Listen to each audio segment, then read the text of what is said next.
মাহে রমজান পেয়েছি, বড় বরকতপূর্ণ মাস আমরা পেয়েছি। এই মাস সিয়ামের মাস, কিয়ামের মাস।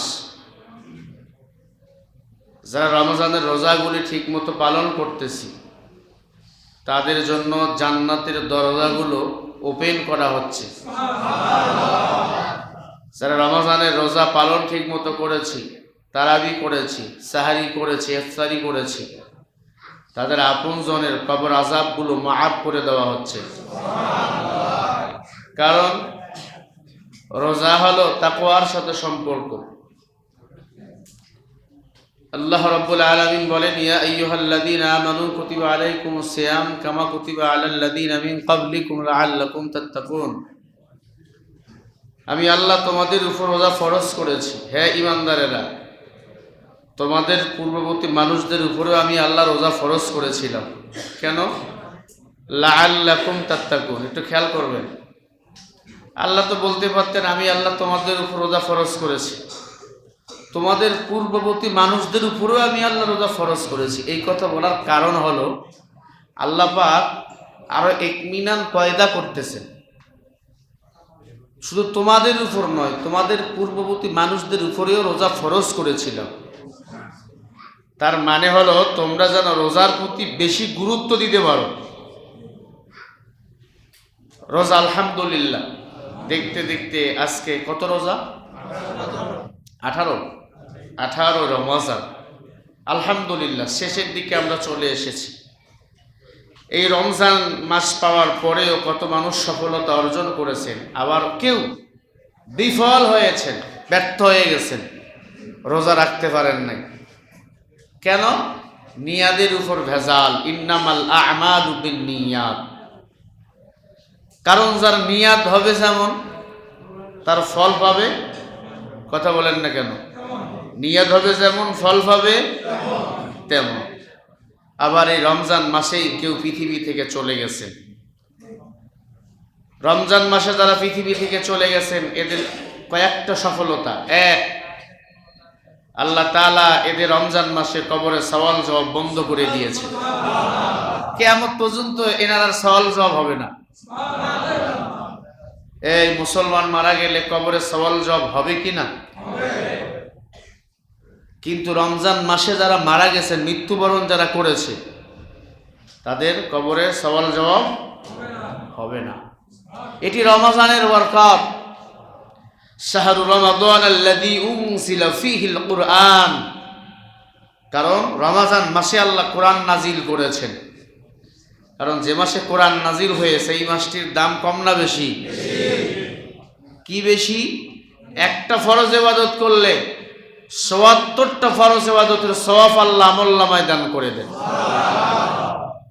সৌদি আরবের প্রধান যে ইমাম, মক্কার যিনি প্রধান ইমাম আব্দুর রহমান আস-সুদাইসি হাফিজাহুল্লাহ, উনি আজকে একটা বক্তব্য দিয়েছেন, রমজানের শেষের দিকে তোমরা 1টি টাকা হলেও দান করো। কারণ 1 টাকা দান করলে ৭০ টাকার সওয়াব পাওয়া যায়। আর রমজানের শেষ দশকে লাইলাতুল কদর, ঠিক না? আর লাইলাতুল কদর রাত্রিগুলোতে যারা 1টি টাকা দান করে, আল্লাহকে এটাকে আবার বৃদ্ধি করে ৮০,০০০ টাকা মূল্য সওয়াব আমলনামায় দান করে দেয়। 1 টাকার বিনিময়ে ৭০ গুণ। কিন্তু লাইলাতুল কদর পাওয়ার কারণে এই ৭০ গুণটাকে আল্লাহ পাক আরো ৮০,০০০ গুণ বৃদ্ধি করে দেয়। ওনার বক্তব্যটা আমি নকল করে আপনাদেরকে শুনাইলাম। আব্দুর রহমান আস-সুদাইসি, মক্কার যিনি প্রধান ইমাম, তার পিছনে আমার কয়েকদিন নামাজ পড়ার সুযোগ হয়েছে এবার উমরাতে যাওয়ার পরে। তার এত মূল্য, হয়তো বলেছিলাম তার ব্যাপারে আপনাদের, ওনার কোনো ফিক্সড বেতন নাই। সৌদির বাদশাহ সালমান বলেছেন আমি আপনাকে ফিক্সড বেতন দিয়ে অপমানিত হব। ওনাকে ব্ল্যাঙ্ক চেক দিয়ে সৌদি সরকার, যখন আপনার যা মনে চাবে আপনি তুলবেন আর খরচ করবেন। আল্লাহু আকবার বলেন। আর আমাদের দেশের, বাংলাদেশের ইমামের খবর কি? সুরসার ভালো, বেতন ভালো, বয়স বেশি হলে ইমামতিও শেষ, বেতনও শেষ, ঠিক না? প্রিয় হাজিরিন, যে বিষয়ে কথা বলছিলাম, রমজান কি শিক্ষা আমাদের দিতেছে? রমজান উদারতা শিক্ষা দিতেছেন। وأقيموا الصلاة وآتوا الزكاة واركعوا مع الراكعين أتأمرون الناس بالبر والتقوى রমজান পেয়েছো, বেশি বেশি তোমরা তাকওয়া সন্ধান করো। রমজান পেয়েছো, বেশি বেশি তোমরা নামাজ কায়েম করো।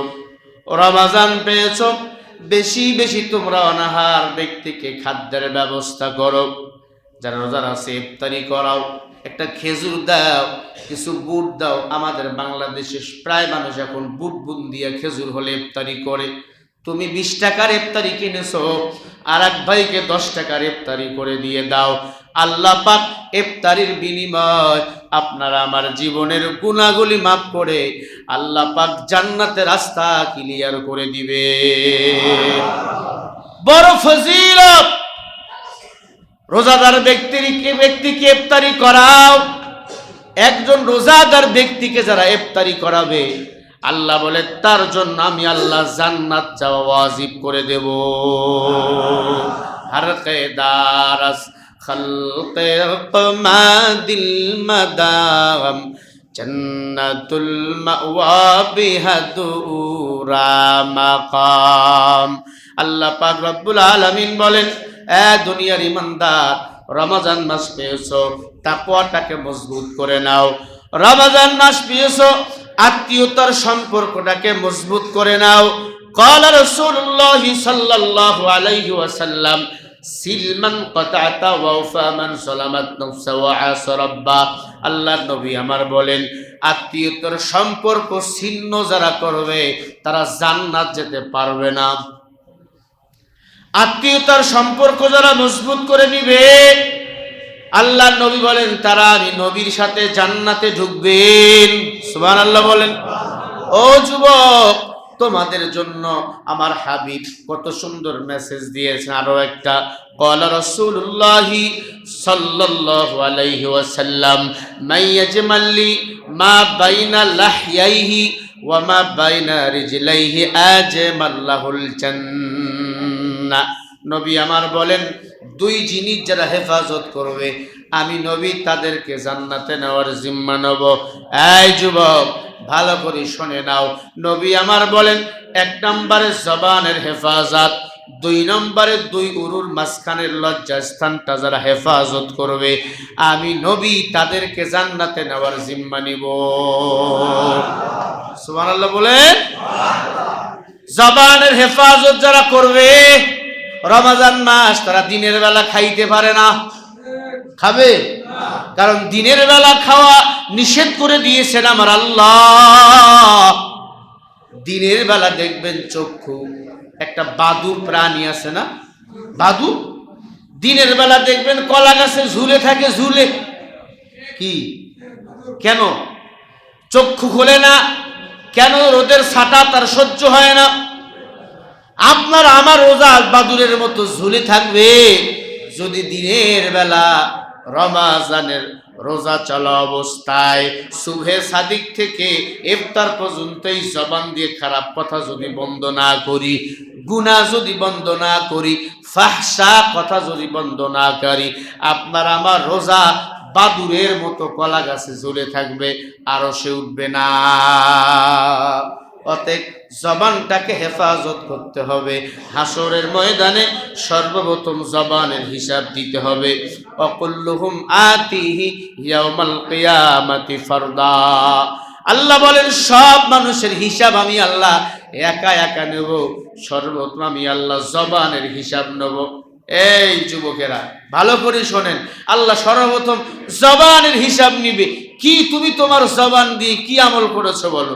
ইন্নাল্লাহা ইয়া'মুরু বিল আদলি ওয়াল ইহসান ওয়া ইতা'i যিল কুরবা ওয়া ইয়ানহা আনিল ফাহশাই ওয়াল মুনকার ওয়াল বাগই ইয়া'iদুকুম লা'আল্লাকুম তাযাক্কারুন। আল্লাহ বলেন, মানুষের প্রতি ইহসান করো, কারণ আমি আল্লাহ মানুষের প্রতি ইহসান করেছি। কেউ তোমাকে গালি দিয়েছে, ক্ষমা করে দাও। কেউ তোমার উপর জুলুম করেছে, ক্ষমা করে দাও। আমি আল্লাহ হাসরের ময়দানে তোমাদের দোষগুলাকে গোপন রাখবো, তোমাদের গুনাহগুলাকে মাফ করে দিব। আরো আস্তে করে বলেন সুবহানাল্লাহ। এই আল্লাহ যদি আপনার আমার দোষ ধরা শুরু করে, বাঁচার উপায় আছে? যত বড় পিসাব হন আর যত বড় গুইসাব হন, খবর আছে। আমি বক্তারও বাঁচার উপায় নাই, আসেনি? আল্লাহ পাক বলেন, বান্দা আমি আল্লাহ মানুষের প্রতি ইহসান করেছি, তোমরা মানুষের প্রতি ইহসান করো। আর যদি আমরা মানুষের প্রতি ইহসান করতাম, একটা গরিব, একটা অনাহার পৃথিবীতে খুঁজে পাওয়া যেত না। হুজুরদের বলে ধর্ম ব্যবসায়ী, হুজুরদের নাকি দেশটা হুজুররা সব খাইলো। ওই চট্টগ্রামের জমিনে আল্লাহর এক বান্দা সিএনজি চালাইতে যাইয়া, সংসারের বোঝা কাঁধে নিয়ে সিএনজি চালাইতে যাইয়া গাড়ি অ্যাক্সিডেন্ট করে জায়গায় পুরে ছাই হয়ে রয়েছে। সারা দুনিয়ার মানুষ এই ভিডিওটা দেখে কেঁদেছে। শুধু পুরে নাই, স্টিয়ারিং এর মধ্যে হাত দিয়েছে, হাত আছে, জায়গায় পা আছে, কিন্তু বান্দার পুরা বডিটা একবারে পুরে আঙ্গার ছাই হয়ে গেছে। বান্দা মৃত্যুর পরে সবাই ফেসবুকে শেয়ার করে দিল। সংসারের বোঝা টানতে গিয়া, ট্রাফিক সিগন্যাল মানতে গিয়া আল্লাহর বান্দা রোড অ্যাক্সিডেন্ট করে দুনিয়া থেকে বিদায় নিয়ে চলে গেল। সবাই ফেসবুকেই মা দাতার জন্য জান্নাত চাইলাম, কিন্তু সরাসরি তার পরিবারের দায়িত্ব কয়জন নিলাম? কে দায়িত্ব নিয়েছেন? দায়িত্ব নিয়েছেন একজন হাফেজ, বিশ্বকারী হাফেজ আবু রায়হান আর তার ওস্তাদ। বলেন সুবহানাল্লাহ। আমার দেশে মন্ত্রী নাই, মানবতার ফেরিওয়ালা এমপি নাই। ওই যে ব্যারিস্টার সুমন আছে না, কুচুরি বানাও পর্যন্ত পরিষ্কার করে, ও পারে না তার দায়িত্ব নিতে? কথা বলে না। এই পারে কি পারে না? মানবতার ফেরিওয়ালা দাবি করে, ও পারে না মামুনুল হকের পক্ষে আদালতে দাঁড়াইতে? পারে কি পারে না? কারণ পারাবে না, দাঁড়াবে না। কেন? সব গোয়ালের গরু এক ঘাটে পানি খায়, সব দুর্নীতিবাজ, চাঁদাবাজ, এরা সবাই ইসলামের দুশ্মন, মুসলমানের জাতীয় দুশ্মন।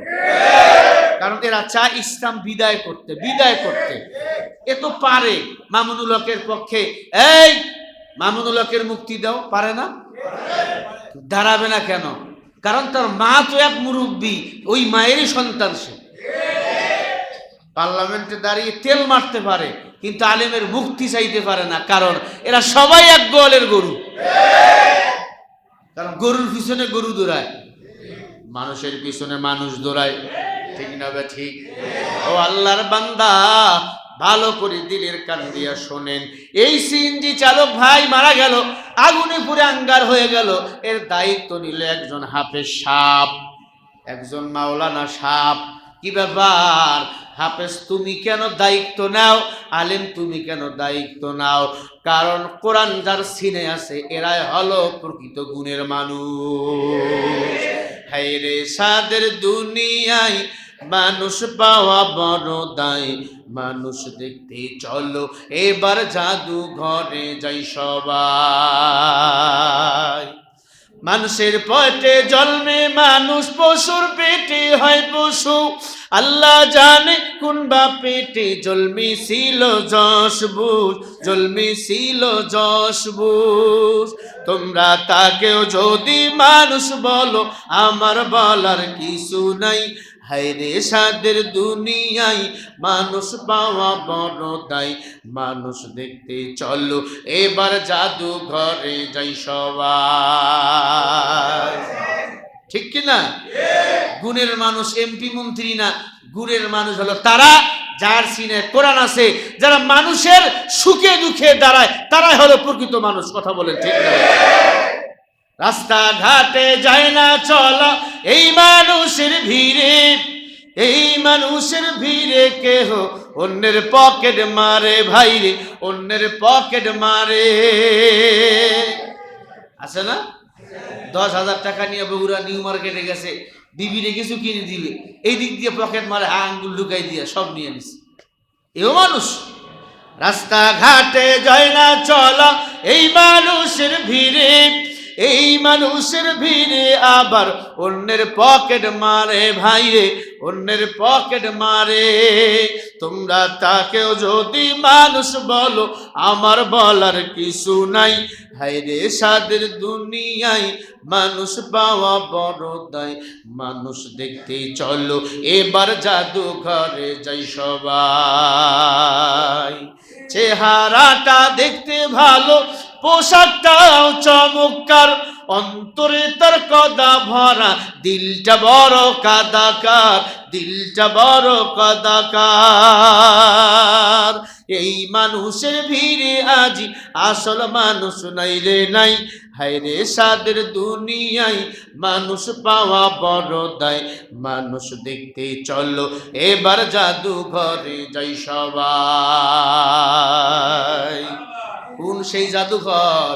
এই জাদুঘর হলো কোরআনের মাদ্রাসা।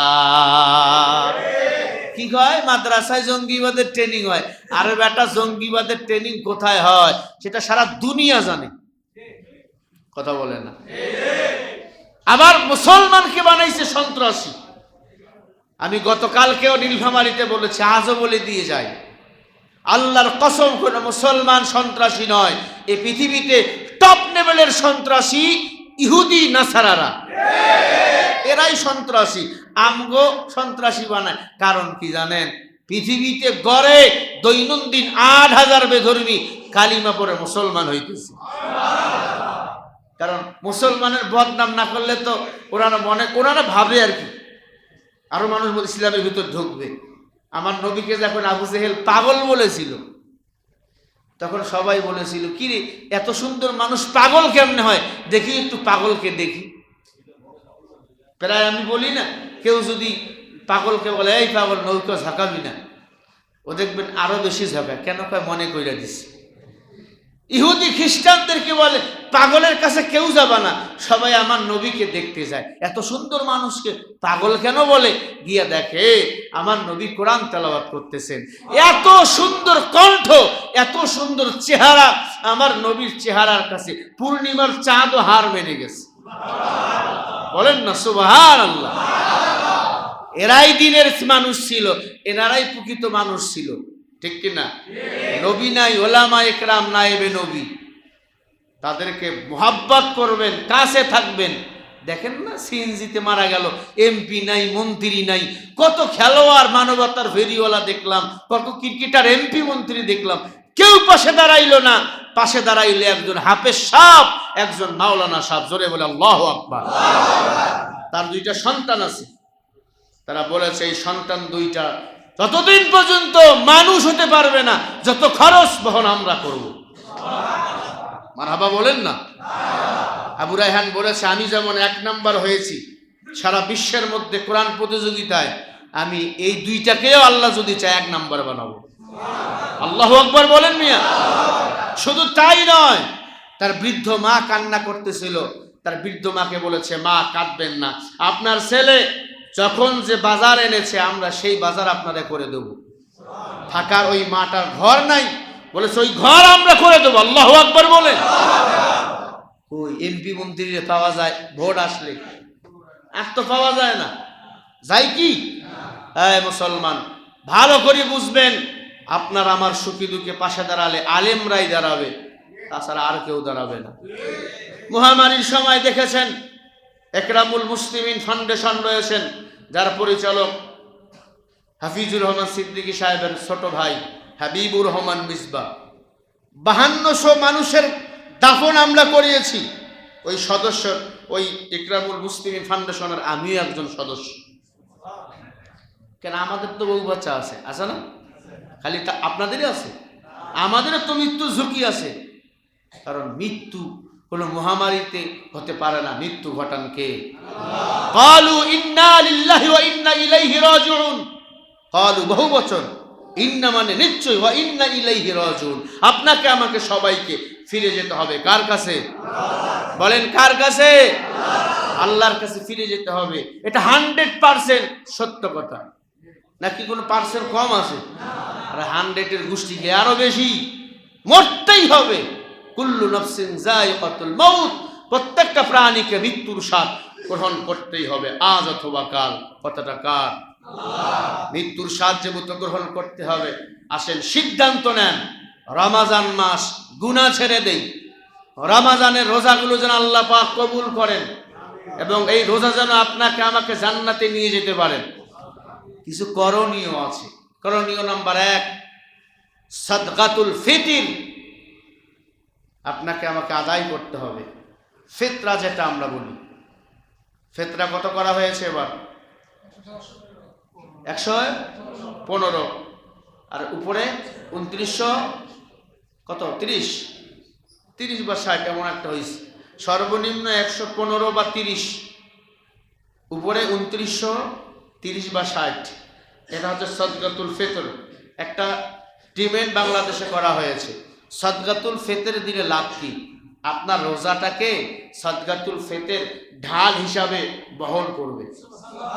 দেখেন না হরতালের সময় পুলিশের গাড়িতে জালি, কথা বলেন, থাকে, ঔষধের গাড়িতে জালি, পণ্যবাহী গাড়ির মধ্যে জালি, আবার লাল ব্যানার দিয়া একটা সিগন্যাল দিছে এটা জরুরি সেবায় নিয়োজিত।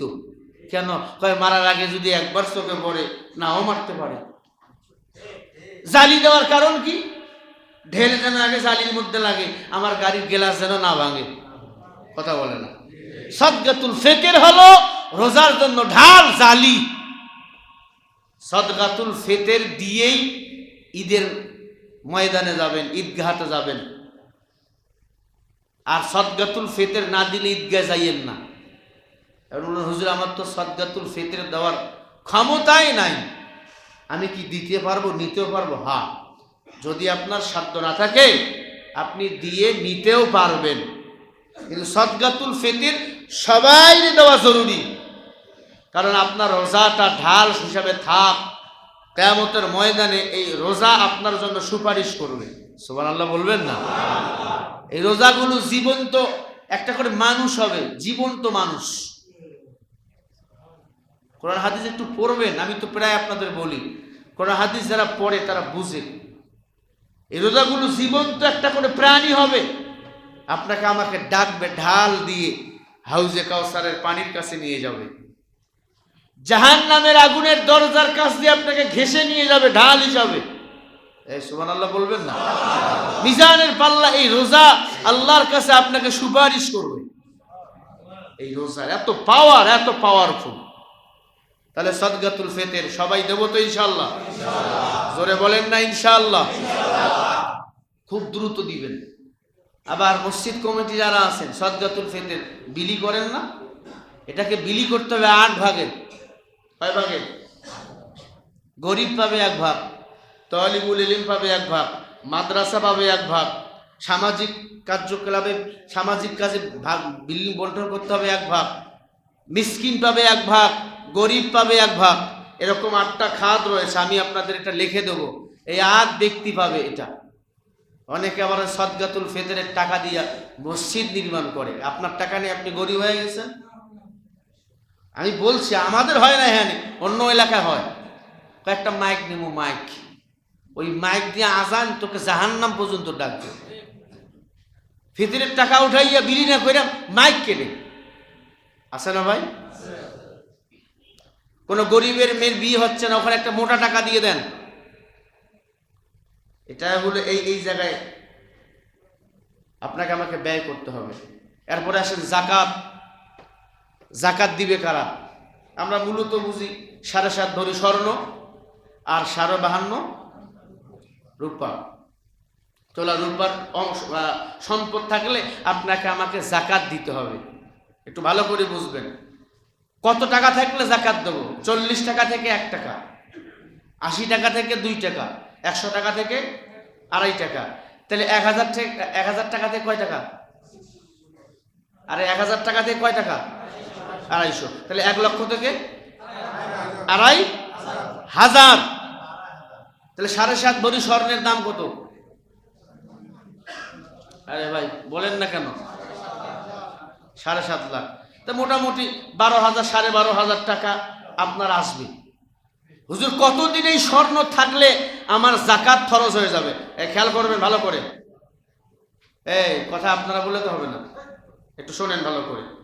1 বছর যদি এই স্বর্ণ আপনার কাছে থাকে, আল আমানাতা আল আসাদ্দু কসওয়া, 1 বছর যদি এই স্বর্ণ আপনার কাছে থাকে, মা বোনেরা যদি শুনে থাকে, মা বোনদের এটা জরুরি। অনেক মহিলা স্বর্ণ স্বামীকে না বলে চুপ চুপ করে কিনে জমা রাখছে।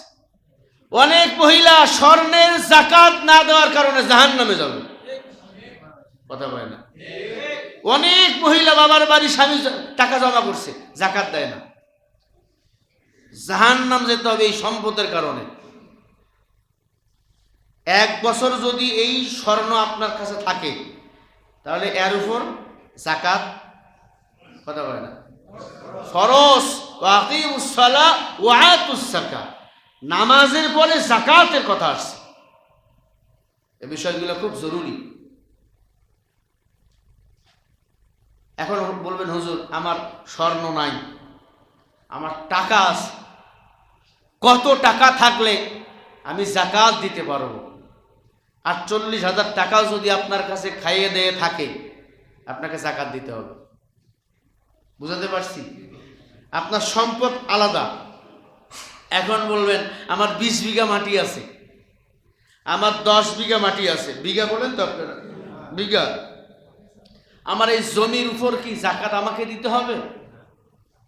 ভালো করে বুঝবেন, জমানো যে সম্পদ, সেটার উপর আপনাকে যাকাত দিতে হবে। জমির উপর যাকাত ওয়াজিব, ফরজ নয়। আপনার সম্পদের উপর আপনার যাকাত ফরজ। একটু ভালো করে বুঝবেন। আপনার সম্পদ, অনেকের আছে ঘড়ি পরে, ঘড়ি 2 লাখ টাকা, এই ঘড়ির উপর যাকাত ফরজ। অনেকে আছে আইফোন ব্যবহার করে 2.5 লক্ষ টাকা, আপনার আইফোনের উপর যাকাত ফরজ। অনেক ক্যামেরাম্যান আছে ক্যামেরা কিনছে 2 লাখ 3 লাখ টাকা, এই ক্যামেরার উপর যাকাত ফরজ। কথা কর না কেন? যাকাত যদি না দাও, অলি গলি ক্যামেরা হারাবে। কি কথা বুঝতে পারতেছেন? তোমরা কামাই করো, ভালো কথা, যাকাত দিবা। আর ইউটিউবার ভাইরা আসছেন, আলহামদুলিল্লাহ, আমরা খুশি অনেক। নামাজের পর থেকেই ধারাবাহিক আলোচনা চলবে। আপনারা একটু শৃঙ্খলার সাথে রেকর্ড দিবেন। আপনাদের আচরণে আমরাও যেন কষ্ট না পাই, আর আমাদের আচরণে যেন ওনারা কষ্ট না পায়। কমিটিদের বলবো ভালোভাবে ইফতারের আয়োজন করবেন, ওনারা যেন কষ্ট না পায়। সেই রাজশাহী, নাটোর, এক কথা পুরো উত্তরবঙ্গ এখানে আসছে, পুরো উত্তরবঙ্গ এখানে। ওনাদের সাথে যেন খারাপ আচরণ নাই। ওনারা আমাদের মেহমান, আমরা হলাম মেজমান। মেহমানদের যেন সঠিকভাবে আমরা সেবা কাজ করতে পারি। আল্লাহ যেন তৌফিক দান করেন। জোরে বলেন আমিন। আর আপনাদের বলি, যদি বাড়ি চলে যান জায়গা হারাবেন, পরে যদি জিবরাইলকে বিচার দেন জায়গা আর পাইবেন না। নামাজ শেষ হলে মানুষদের কোন দিক দিয়ে ঢুকবে টের পাবেন না নিজে। এই জন্য জায়গা ছাড়বেন না। নামাজের পর থেকেই ধারাবাহিক বয়ান চলবেই ইনশাল্লাহ। বলেন